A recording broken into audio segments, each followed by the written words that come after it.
Sa atin pong lahat, salamat po sa Panginoon dahil nakakarating po ng maaga at ligtas. Naghanda ako ng anak ko ng pagkain, ulam at saka kape.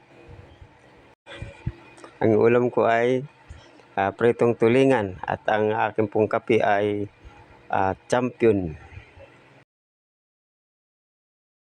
Ting flex lang sa bahay ko. Ayan guys, kumakain na ako. Kain po tayo. Panginoon, salamat po sa pagkain na pinagkaloob mo sa amin.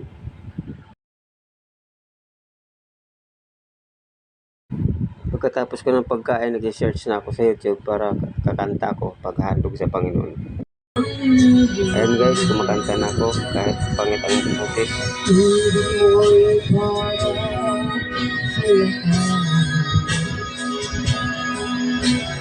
Kau ang Diyos.